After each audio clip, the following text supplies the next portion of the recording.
അസ്സലാമു അലൈക്കും വറഹ്മത്തുള്ളാഹി വബറകാതുഹു. യസീദ് ബിൻ മുആവിയ റളിയല്ലാഹു അൻഹു അബൂ അയ്യൂബിൽ അൻസാരിയോട് ചോദിച്ചു, അബൂ അയ്യൂബ്, അങ്ങയുടെ അവസാനത്തെ ആഗ്രഹം എന്താണ്? അത് ഞങ്ങൾ നടപ്പിലാക്കി തരും.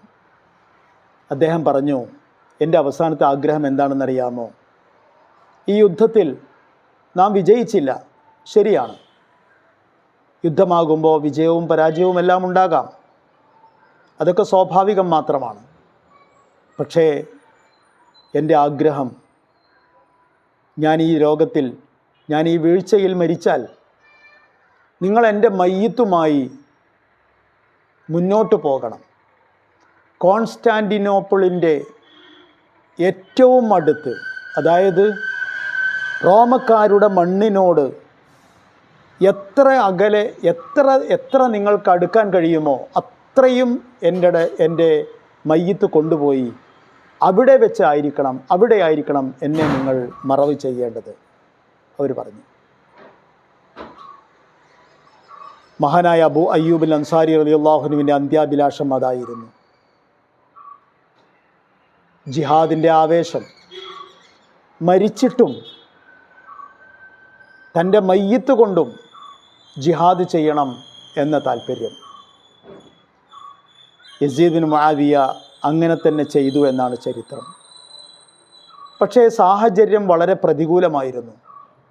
റോമക്കാർ വലിയ കോപത്തിലായിരുന്നു.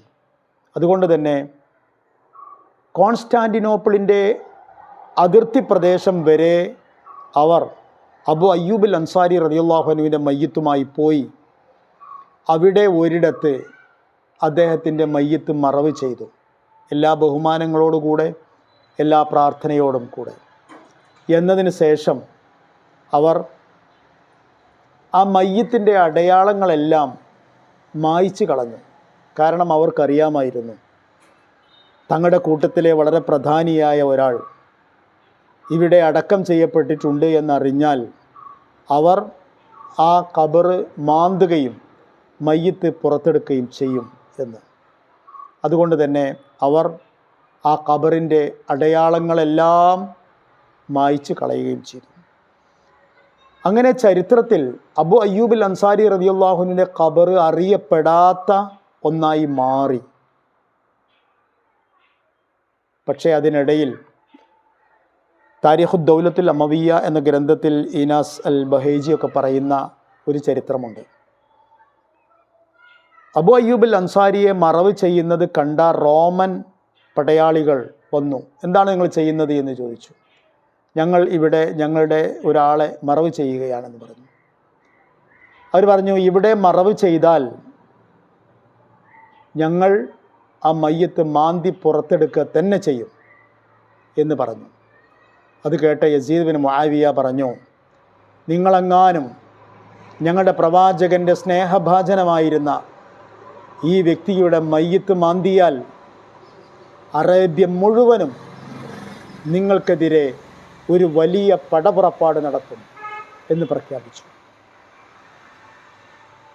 റോമക്കാരിൽ നിന്ന് വന്ന ആൾക്കാർക്കറിയാമായിരുന്നു, മുസ്ലിമീങ്ങൾ അവരുടെ വികാരങ്ങൾ വളരെ വലുതാണ്. വൈകാരികമായി അവർ പ്രതികരിച്ചാൽ അതിനെ തടുക്കാൻ, തകർക്കാൻ ആർക്കും കഴിയില്ല എന്നവർക്കറിയാമായിരുന്നു.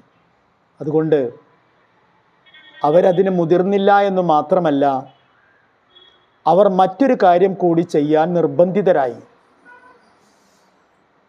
മറ്റൊന്നുമല്ല, മറ്റാരെങ്കിലും, ഏതെങ്കിലും ബുദ്ധിശൂന്യരായ ആൾക്കാർ വന്ന് ഈ ഖബറെങ്ങാനും മാന്തിയാൽ അത് തങ്ങൾ ചെയ്തു എന്നായിരിക്കും മുസ്ലിമീങ്ങൾ വ്യാഖ്യാനിക്കുക.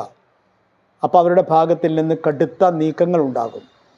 അതുണ്ടാവാതിരിക്കാൻ അവർ തന്നെ ആ ഖബറിന് കാവൽ ഏർപ്പെടുത്തി എന്നതാണ് കൗതുകം. മഹാനായ നബി സല്ലല്ലാഹു അലൈഹി വസല്ലം തങ്ങൾ പറഞ്ഞല്ലോ, ദുആ ചെയ്തല്ലോ, അല്ലാഹുമ്മ ഹ്ഫള് അബാ അയ്യൂബ കമാ ബാത യഹ്ഫളുനി. റോമക്കാരെ കൊണ്ട് അബൂ അയ്യൂബിൽ അൻസാരിയെ, അദ്ദേഹത്തിൻ്റെ ഖബറിനെ സംരക്ഷിക്കുകയായിരുന്നു അള്ളാഹുവിൻ്റെ വിധി എന്നതിൽ നിന്ന് മനസ്സിലാക്കാം. അത് കഴിഞ്ഞതിന് ശേഷം പിന്നെ റോം വിജയിക്കുന്നത്, കോൺസ്റ്റാൻറ്റിനോപ്പിൾ മുസ്ലിമീങ്ങൾ പിടിച്ചെടുക്കുന്നത് മുഹമ്മദുൽ ഫാത്തിഹിൻ്റെ കാലത്താണ്. 1453 കോൺസ്റ്റാന്റിനോപ്പിളിന് നേരെയുള്ള മഹായുദ്ധം ആരംഭിച്ചത്. അത് അവസാനിച്ചത് 1458 1458 ഈ പ്രദേശം മുസ്ലിമീങ്ങളുടെ കയ്യിൽ വന്നു.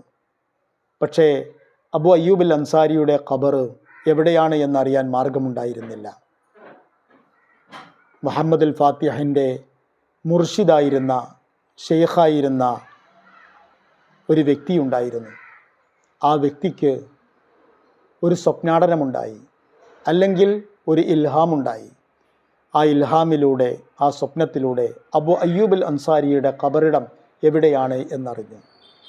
അവിടം പിന്നീട് ഇന്ന് വരേക്കും കാവലും കരുതലും സുരക്ഷയും ബഹുമാനവും ആദരവുമെല്ലാം നൽകിക്കൊണ്ട് മസ്ജിദ് അയ്യൂബ് എന്ന പേരിൽ തുർക്കി ഗവൺമെൻറ് തന്നെ മഹാനായ അബു അയ്യൂബ് അൽ അൻസാരി റളിയല്ലാഹു അൻഹുവിൻ്റെ ഖബർ സംരക്ഷിച്ചു വരുന്നു. അസ്സലാമു അലൈക്കും വറഹ്മത്തുള്ളാഹി വബറകാതുഹു.